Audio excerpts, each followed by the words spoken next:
The St Crispin Inn is to be found in the village of Worth near Sandwich, and is believed to date from the 1530s. The building was formerly used for coroners' inquests in the area.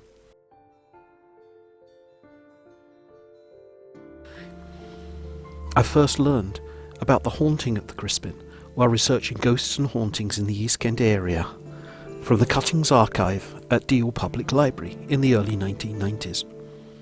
Odd occurrences of a paranormal nature had taken place in the inn for a number of years, it seemed. A ghost in residence, somehow identified as female, was named Georgina by former owners, and according to local folklore, is reputedly that of a girl who was brought in dead from nearby Sandwich Bay, a victim of one of the many shipwrecks in the Downs, the anchorage off Deal near the treacherous Goodwin Sands. The Crispin featured in the East Kent Mercury for April the 24th, 1980, where in a small article, the then landlords of David and Christine Ellison Allen recounted various aspects of the haunted they were told about when they took possession of the pub in the late 1979, and of what they had witnessed in their time there. The article documented the Ellison Allens witnessing vases with flowers being moved around, even from table to table. Ashtrays on the bar had suddenly skidded across the bar with no living agency nearby, and drinks had been moved when the customer had briefly turned away. In addition, the doors were found mysteriously relocked when they should have been opened. David commented, "It's not really a ghost, there's nothing to see, it's a poltergeist." Christine added that, "There's nothing horrific about her, she's just full of mischief."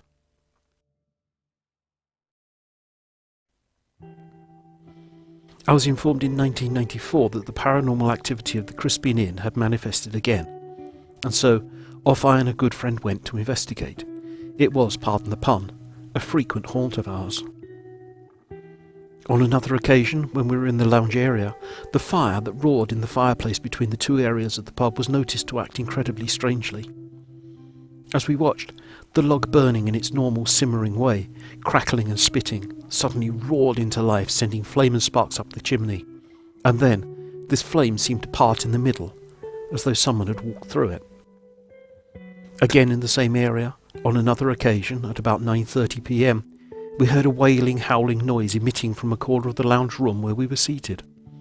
This can only be described as being similar to that of a woman or child in pain.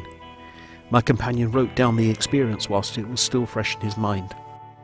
A whining, whimpering noise, human in origin, emitted from the sofa chair area, sounding like a wailing, whimpering woman or child. We both agreed that the sound emanated from a chair some 6 feet away from us. A quick search confirmed that there was no one in the immediate area who could have made the sound, nor was any obvious cause found that could have generated the sound. A year later, and with another set of owners, we learned that one had been touched on the shoulder by an unseen presence.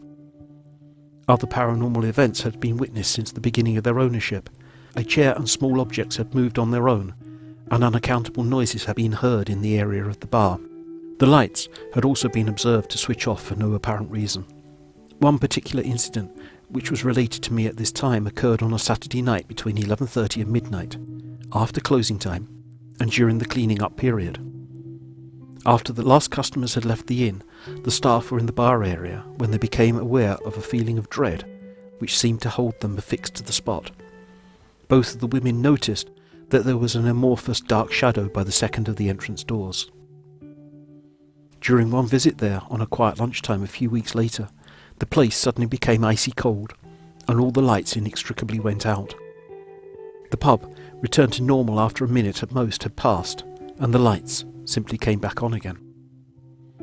The Crispin Inn has changed owners at least once, if not more times since I departed the East Kent area, and brought my investigations there to a close, so I cannot say whether the hauntings continue, but I would hazard a guess that they do.